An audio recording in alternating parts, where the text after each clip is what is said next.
ಶಿವಮೊಗ್ಗ ಹಳ್ಳಿಯ ಹೊರವಲಯದಲ್ಲಿ ಕಾಡು ಕನ್ನೆರಳಿದ ಸ್ಥಳದಲ್ಲಿ ಒಂದು ಹಳೆಯ ಮರದ ಮನೆ ಇತ್ತು. 2 ದಶಕಗಳ ಕಾಲ ಆ ಮನೆ ಖಾಲಿಯಿತ್ತು. ಯಾವುದೇ ಕುಟುಂಬ ಆ ಮನೆಯೊಳಗೆ ಹೋಗಿ ಬಾಳಿದ ನಿದರ್ಶನವಿಲ್ಲ. ಮನೆಗೆ ಹತ್ತಿರವಾದರೆ ಕತ್ತಲೆ ತಕ್ಷಣ ಗಾಢವಾಗುತ್ತಿತ್ತು. ಬೇರೆ ಊರಿನಿಂದ ಬಂದ ನೀಲ ಎಂಬ ಯುವತಿ ಇತ್ತೀಚೆಗೆ ಆ ಮನೆಯೊಳಗೆ ಬಾಡಿಗೆಗೆ ಬಂದಳು. ಜನ ಎಚ್ಚರಿಸಿದರು, ಅವ ಹಳ್ಳದ ಮನೆ, ಹೋಗ್ಬೇಡ. ಆದರೆ ನೀಲ ನಗುತ್ತಲೇ ಮಾತನಾಡಿದಳು, ಆ ನಂಬಿಕೆಗಳಿಗೆ ನಾನು ಬೆಲೆ ಕೊಡಲ್ಲ. ಮನೆಗೆ ಪಾದಾರ್ಪಣೆ ಮಾಡಿದ ಮೊದಲ ದಿನ ನೀಲ ಅಚ್ಚರಿಗೊಂಡಳು. ಒಳಗಿನ ಹೊಳೆಯುವ ಪರಿಪಾಟಿ, ಮರದ ನೆಲದ ಒಣಬಿಸಿಲು. ಆದರೆ ರಾತ್ರಿ ಬರುವಷ್ಟರಲ್ಲಿ ಅವಳ ಹಾಸಿಗೆ ಅಡಿಯಲ್ಲಿ ಏನೋ ಚಲನೆಯ ಅನಿಸಿಕೆ. ಅವಳು ಬೆಳಿಗ್ಗೆ ಎದ್ದಾಗ ತಾನೇ ಮುಚ್ಚಿದ ಬಾಗಿಲು ತೆರೆದಿತ್ತು.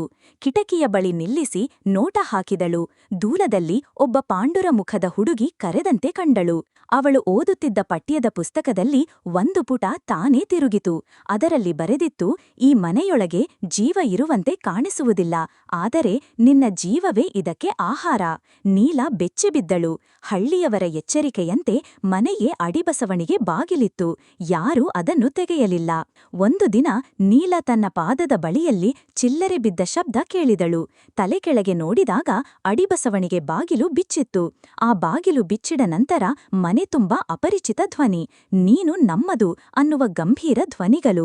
ಗೋಡೆಯಲ್ಲಿ ಅಕ್ಷರಗಳ ರಕ್ತದಿಂದ ಉರಿಯುತ್ತಿದ್ದವು. ದಿನ ಕಳೆದಂತೆ ನೀಲ ಬದಲಾಗುತ್ತಾಳೆ. ಅವಳ ಕಣ್ಣುಗಳಲ್ಲಿ ವಿಶ್ರಾಂತಿಯ ಕೊರತೆ. ಅವಳು ಮನಸ್ಸಿನಿಂದ ದೂರವಾಗುತ್ತಿರುವಂತೆ. ಗ್ರಾಮಸ್ಥರು ನೋಡಿ ಆಶ್ಚರ್ಯಚಕಿತರಾದರು. ಅವಳ ಮಾತು ಕೂಡ ಬದಲಾಗಿತು. ಒಂದು ರಾತ್ರಿ ನೀಲ ಅಡಿಬಸವಣಿಗೆ ಇಳಿದಳು. ಅವಳ ದೇಹದಲ್ಲಿ ಬೇರೆ ಆತ್ಮವೊಂದು ಪ್ರವೇಶಿಸಿತು. ಆ ಮನೆಯ ಮಾಲಿಕಿಯ ಆತ್ಮ. ಆಕೆ ನೀಲಾರ ದೇಹ ಬಳಸುತ್ತಾಳೆ ತನ್ನ ಹಳೆಯ ಜೀವನದ ಶಾಪಕ್ಕಾಗಿ. ಈಗ ಮನೆ ಕೂಡ ಬದಲಾಗಿದೆ. ಬಾಗಿಲು ತಾನೇ ಮುಚ್ಚುತ್ತದೆ. ಅಳುವ ಧ್ವನಿಗಳು ಬಂದಾಡುತ್ತವೆ. ಮನೆ ಜೀವಂತ. ನೀಲ ಅದರ ಅಂಗವಾಯವವಾಗಿದೆ. ಅತ್ತ ಹಳ್ಳಿಯಲ್ಲಿ ಮತ್ತೊಬ್ಬ ಯುವಕ ಮನೆ ಬಾಡಿಗೆಗೆ ಬರುವ ನಿರ್ಧಾರ ಮಾಡುತ್ತಾನೆ.